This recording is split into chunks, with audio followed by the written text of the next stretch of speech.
Welcome to Design Your Life in Business, the podcast for leaders by Bright Mind Consulting Group. We give you the necessary tools to help you become the architect of not just your business, but your life too. I'm your host, Jevon Wooden. Hey, Astrid, how's it going? Hi, thanks for having me. Everything's fine. Awesome. This is going to be a fantastic episode for the designers because we are talking about two things that really matter when it comes to business growth these days, especially if you're a digital entrepreneur, SEO, and user experience. So, Astrid, first and foremost, who is Astrid Kramer? Wow, what a question. So we start professionally. I am an SEO and UX consultant, and I'm doing SEO and UX for 15 years now, 13 years as a freelancer, as a solopreneur. And before I studied information science, so I have a master in information science. And so that means I started with all this usability and information retrieval and search engines and all that stuff before I did it professionally. Yeah, that's me professionally in a nutshell. And the private Astrid is living in Marbella in Spain. I'm German. I have a kid and a dog and enjoy the life in the sun. Awesome. How long have you been living in Spain, Astrid? Oh, for 7 years now. Wow, it must be beautiful over there. I haven't made it that way yet. Yeah, no, it's the best decision I ever made, I have to say, coming here. All right. Well, I know who to reach out to when I come that way for sure. You got to give me some of those pointers. I know the food is amazing. Yeah, it is. And the beaches and the sun and, well, you name it. That's how I feel about Houston, besides when the hurricane season comes around. Love the weather. Love everything about it. But Astrid, you've been an entrepreneur for a while.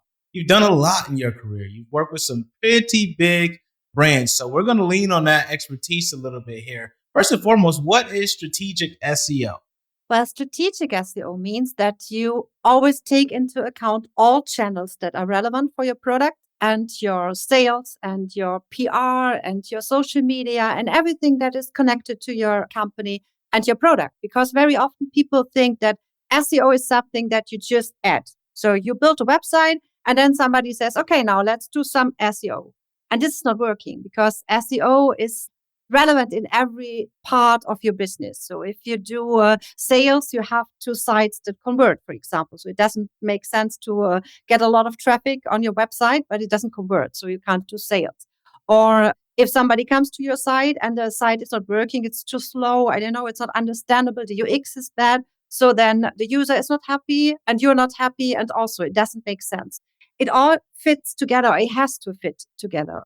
For example, if you do a TV spot and you use a phrase in this spot or you use a certain actor and the SEO department is not informed about that. So then maybe the searches arise for this actor or for the phrase or something like this, and you did not register the domain, you did not do on-page SEO, you did not build the content you need to be at the same page as the people who did TV spots. So you have a lot of potential when all the departments in the company work together and SEO is informed about what is going on early enough.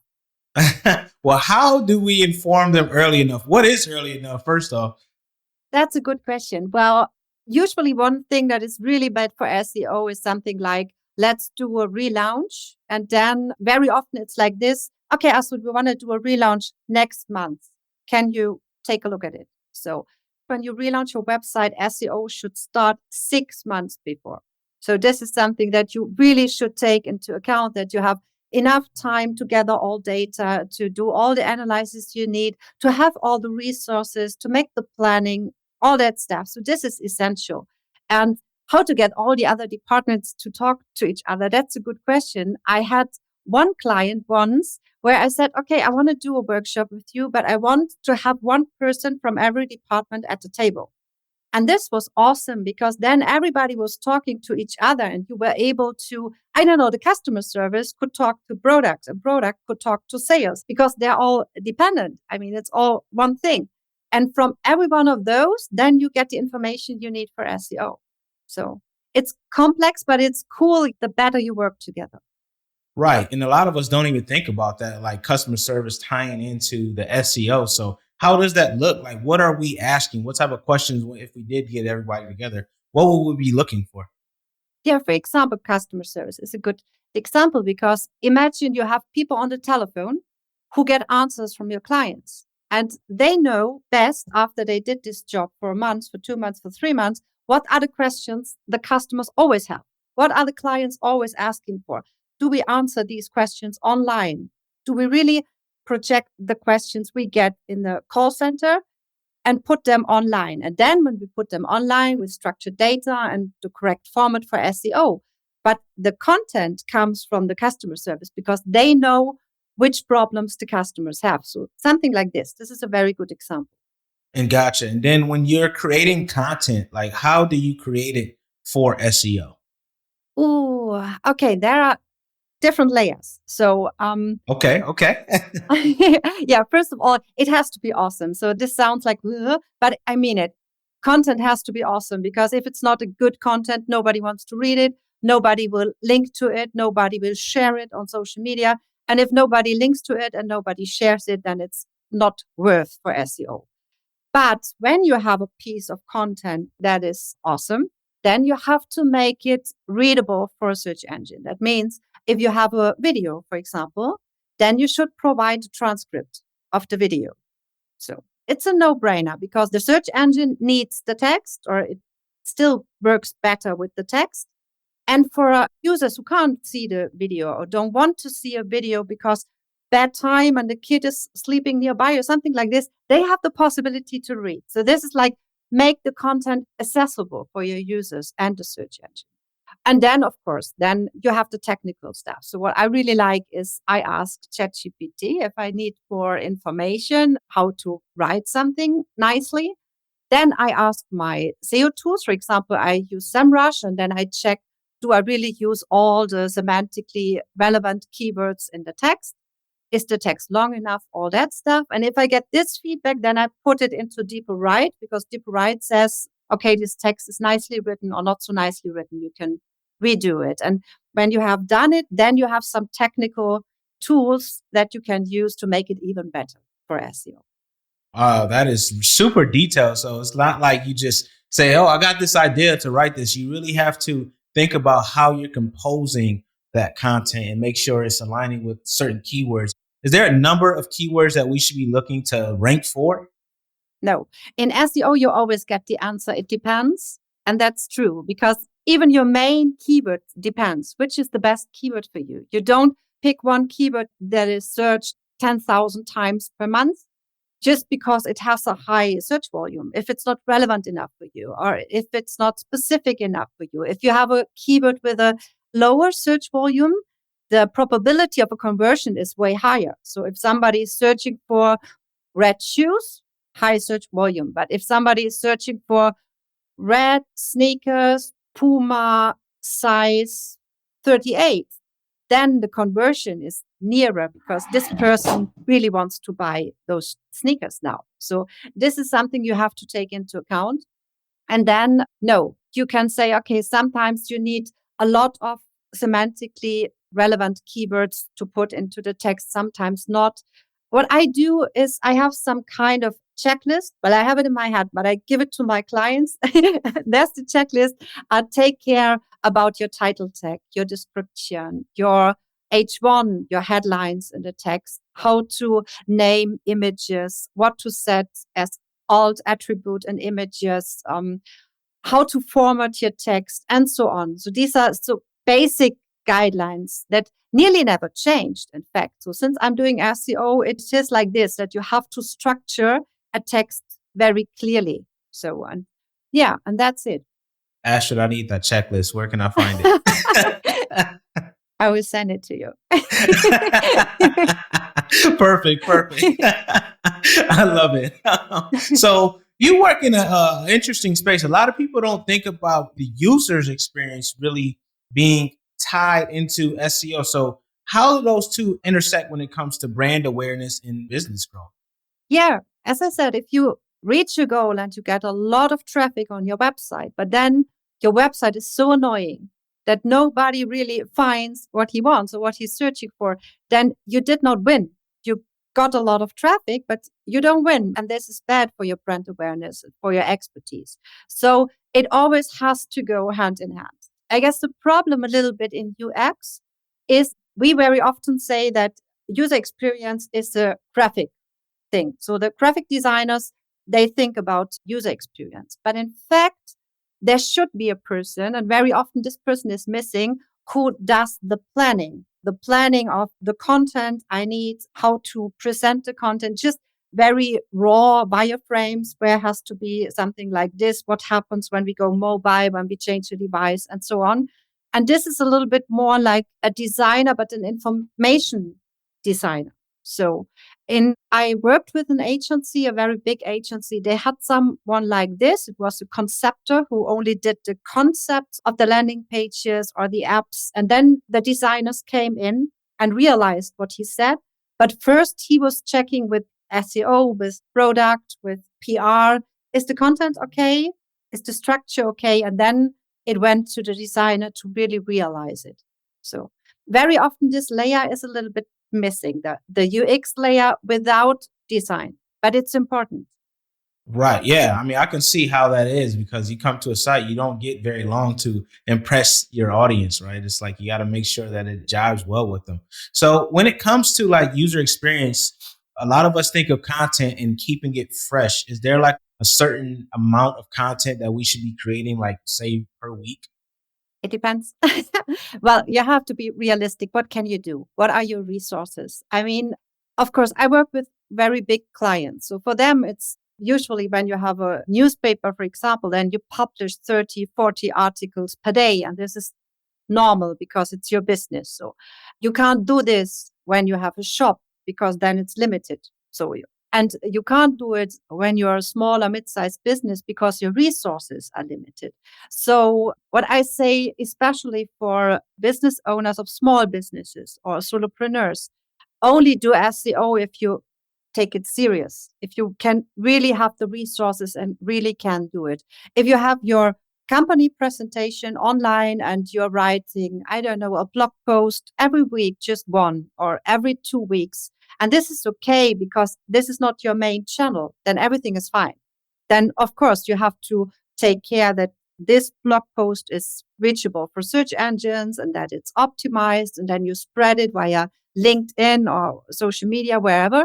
But this is what you can do because this is what you can provide. But it doesn't make sense to say, I had this once, an experience like this. There was somebody who said he wants to rank for real estate in Marbella or high real estate in Marbella, but they only had 8 landing pages or something like this. And I said, this is completely impossible because this is so competitive. This business is so competitive. And we have platforms with the real estate. They have thousands of pages in Google Index, and they produce pages like, I don't know, 20 new pages every week. So something like this. So, and you can't keep pace with those competitors. So what I can say is SEO can make sense for you. If you don't have a lot of resources, then it makes sense that you find a niche, that you say, okay, I have maybe one very specific topic, 1, 2, 3, 4, 5 specific keywords, and I optimize for those. So if somebody is searching for this, but maybe only 100 people per month are searching for this, but then they come to me because I don't have competitors around. But it doesn't make sense to say, oh, I see a lot of people make money with credits and smartphones online with organic traffic. I want to be one of those people. So this is really not doable in most cases. Right. That makes sense. But when you choose like keywords, how do you rank them? Do you just put them on your page like a couple times? They're just mentioned here and there. How do you rank for those keywords? No, of course, you have to use the keyword on the page, but it's way more important that the page is really relevant for this keyword. For example, if you optimize for red sneakers and people are searching for red sneakers, but you don't optimize for buying red sneakers, then you did not optimize a landing page for the transaction. But if somebody is searching for buying red sneakers, then he wants to buy them online. So if they only are searching for red sneakers, then maybe they want to see 30, 40, 50 different red sneakers just to choose. So it's more important that you make a classification of your keywords when it comes to search intent, that you say, okay, I have this keyword. This is a very important keyword for me because it describes my product perfectly. But I have now keyword phrases that are informational. Somebody will read something informational about this. Transactional, somebody wants to buy it. Navigational, somebody wants to come to my shop somewhere. So I have to put in my brand and my Google Maps integration and everything. Things like that. So this is important. So it doesn't make sense to rank for something and then you don't get the search intent or you don't fit the search intent. Gotcha. Okay. And you mentioned that there are some tools where you can identify what the search intent is, like if they wanted transaction, if they want just information, you can use like a SEMrush or something like that. You mentioned, right? Exactly. I can use SEMrush. Systrix also provides it. I'm quite sure Searchmetrics too, but I'm not using it at the moment. There are a lot of tools who provide that information. But the easiest way to find the search intent for a keyword is to browse to Google anonymously and without your search history. You make an anonymous window, you go to Google, you search for the keyword, and you look at the search engine result page because Google will show you if there are shopping results or if there are video results or if there are image results. So you see what Google thinks, what people want to see or want to do when they type in this phrase. So for me, Google is the best place to search for your own keyword and see what Google delivers because Google has the biggest amount of data about searches. Awesome. Yeah, that's a good tip. Hey, you don't even need a tool really. You just look for the free one, Google, which has the biggest search database and will tell you all the results. Thank you for that one. That's a bar. I know a lot of the designers listening are like, you know what? I've always wanted to rank number one on Google. Personally, I mean, I'm a marketing guy. I still haven't hit number one. So what does that take, Astrid? And how do you stay there? It depends. I'm quite sure you're number one for Jevon Wooden. Yes. I hope I said yes, it right. I hope so. Yeah. So this is a no-brainer. If you are the person people are searching for, you should be number one. If you are the brand people are searching for, you should be number one. But the more competitive the market is, the more you have to do. And it's simply put, you just have to put in more effort than your competitors. So and there are some things that may be a little bit harder to influence. For example, for Google, brands are very important. So if you're building your brand, it's not enough only doing SEO. You should also do all the other marketing stuff and advertisement stuff because Google knows if you are a known brand or not, if the people are searching for your brand name or not. So this is something Google knows. So it's important to become a brand. Then you have an advantage in SEO. On the other hand, it's also important to be an expert on your topic. This is for Google very important. I don't know, 10 years ago, it was possible to have a website with a lot of content about just everything, and it was able to rank for everything as long as there's enough content. So now Google says, no, I want experts on specific topics. If you're an expert for exactly this topic, then you have good chances to be ranked number one or number two, especially if your topics are your money, your life topics. These are topics like insurances or healthcare, all that stuff that really influences the life of people. And Google is afraid of fake news and doesn't want to rank fake news very good, or people who just want your money and I don't know, scammers and all that stuff. So you really have to build up trust also that Google says, okay, you deserve to be number one.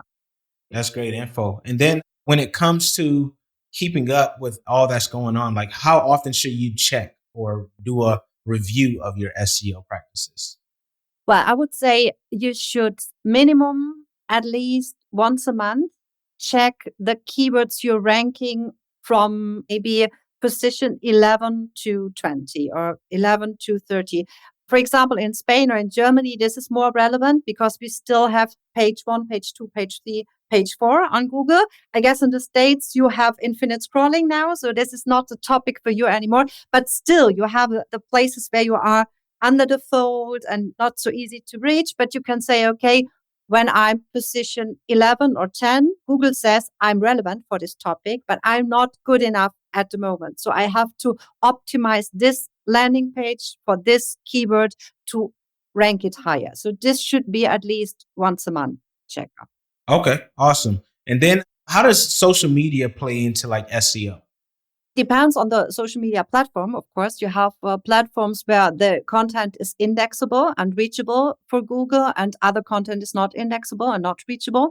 So what is relevant for Google is if your page gets traffic and if your page gets mentions. So this plays a role for SEO. But you can't say, okay, now, I don't know, I mean, how to optimize on Instagram. So then you can put the link in the bio, or I guess now you can put some more, but this is not really optimizing. But if you write a post on LinkedIn and the people are really coming from this post to your website, so then there's traffic, then there's relevance, then there's a mention that really makes a difference. So social media is very, very important, but not in the first place because of the links or something like this. It's more important that you get mentions and that you are recognized and that you bring traffic to your page.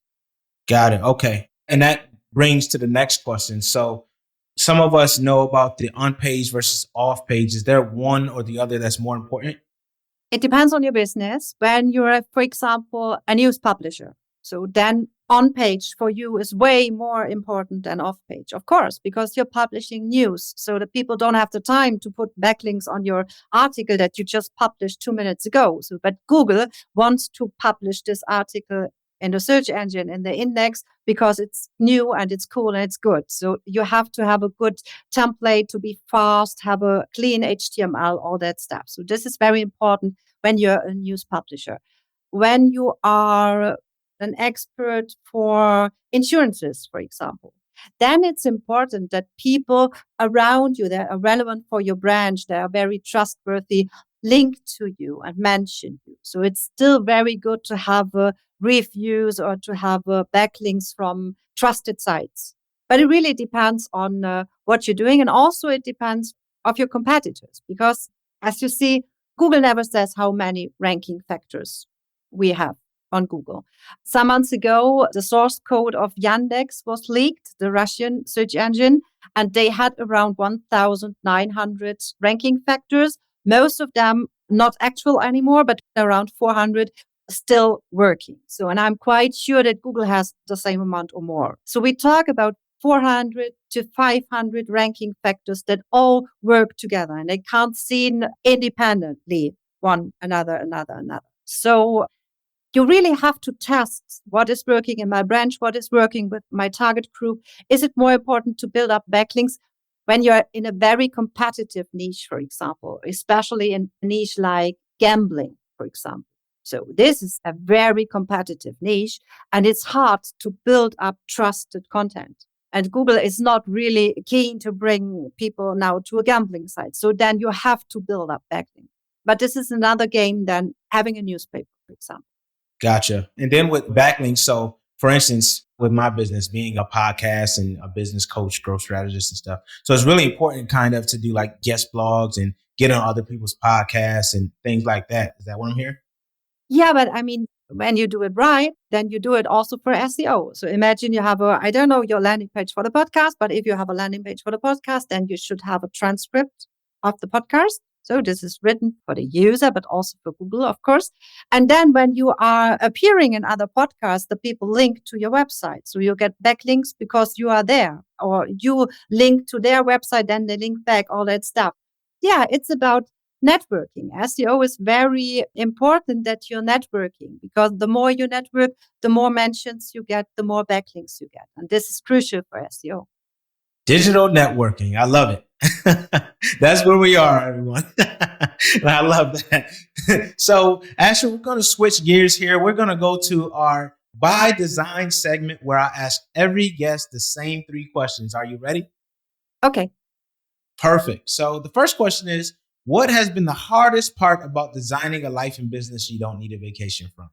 I wouldn't say I need a vacation from, because, well, okay, you asked about did I need a vacation from.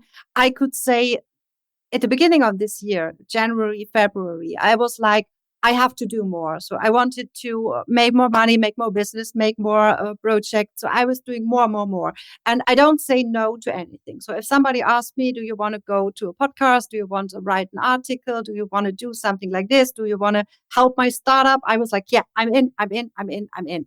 And I really ended up in hospital. It sounds very dramatic, but it was like, boom, I was finished. It was just, I guess, a virus infection, something like this. But I was so stressed that I was like, I couldn't stand up anymore. I couldn't drink water anymore. Really, I needed to go to hospital just for one day. I was lucky. But this was the moment where I was like, okay, this doesn't work. So you have to focus. You can't be like, I do everything. I do everything. So this is not possible. I did this because I had another problem the years before that was not really a problem. I was so happy with my situation, with not working too much, but earning enough money, having enough time for my kid, having enough time for my dog, enjoying Spain, all that stuff. So it was a little bit like, I don't know if you heard that saying before, like golden handcuffs. It felt good, but I had no need to do more. And then I turned 45 and then I was like, maybe I should do more. So what about building something that is really scalable, really has the potential to grow, not just my time and my consultancy, but building something up that is scalable. So, and this was the idea of saying yes to everything.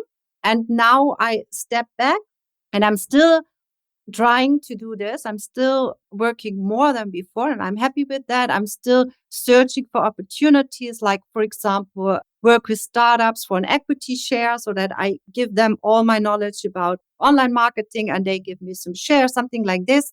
So to build up something that is maybe one day scalable. So this is the challenge that I have at the moment. But to come back to your question, it was this one thing that I did too much at once.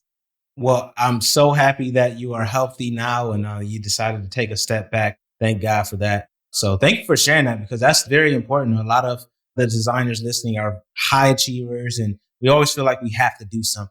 We always feel like, man, I'm sitting around. I actually have free time. What is this? I'm not doing enough, right? Go, go, go. So I'm glad you mentioned that because it's very important to realize like you are human, right? You have to take some downtime and rest a little bit because the rest is just as important as the work in this journey. It's a long game. So I'm glad you shared that.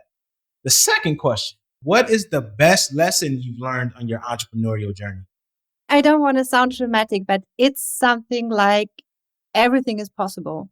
If you have a goal and you work for it, it's nearly everything is possible. I mean, I will not fly to the moon now. I will not get an astronaut now But you anymore. can.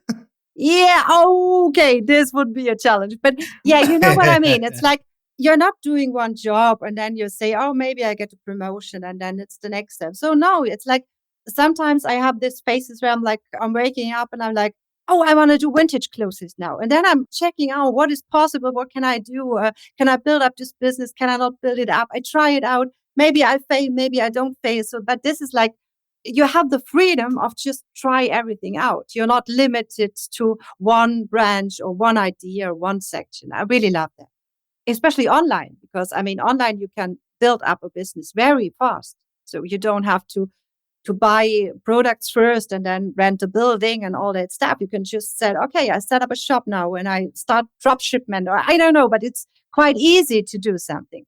That's true. You don't even have to own anything. You just, start a business and you become an intermediary. Like, what's really the limit of your mind these days for what you can do. So yeah, that's really key. And that's not dramatic at all. I think that's very, very true. One of my favorite speeches is by Les Brown, and he talks about how it's possible.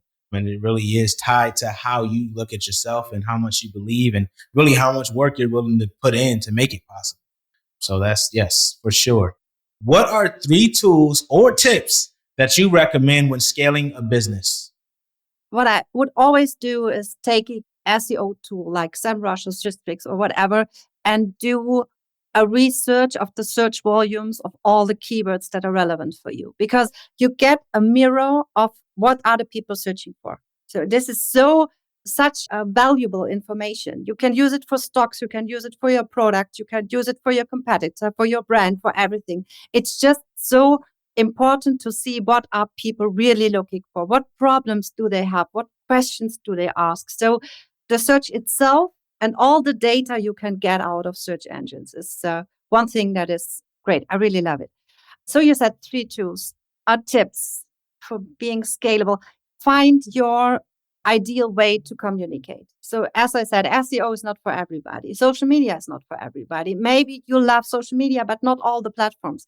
Very often people are like, okay, now I'm starting a business. I need a LinkedIn page, a Facebook page, an Instagram page. I need my website. I need email marketing. So, and who does it? It doesn't make sense. So if you say, I have no clue about all that stuff, I don't have the time for it, I don't have the resources, I make a static web page that looks nice. I have a Facebook profile where people can reach me, or a LinkedIn profile, but I do email marketing because this is for my target group and for what I am doing the best way. So this is focus on something. And maybe the third thing then is just find the right thing to focus on. And that means try it for 1 week.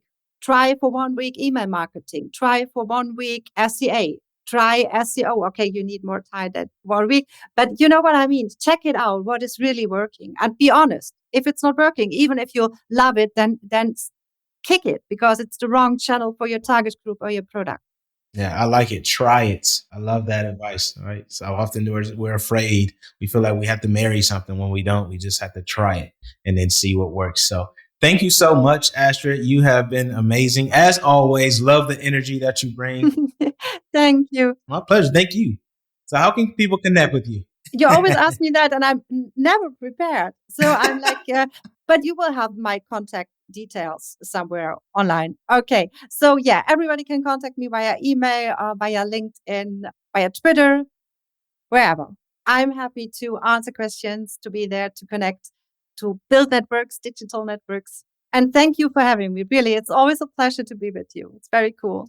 Yeah, my pleasure, Astrid. You know, I'll have you on anything that I'm doing. So make sure you reach out to Astrid, connect with her. For sure on LinkedIn, she has some amazing stuff that she drops out. And yeah, I just appreciate everything that you're doing, Astrid. You are doing some amazing work in the SEO UX space. So we look forward to seeing what you have coming up next. Thank you. Perfect. My pleasure. My pleasure. See you soon. See you. Design Your Life in Business, the podcast for leaders, is brought to you by Bright Mind Consulting Group. To find out more about Bright Mind Consulting Group and how you can become the best leader possible, visit brightmindconsultinggroup.com. Make sure you search for Design Your Life in Business on Apple Podcasts, Spotify, Google Podcasts, or anywhere else podcasts are found. Click subscribe so you don't miss any future episodes. On behalf of the team here at Bright Mind Consulting Group, we cannot thank you enough for listening.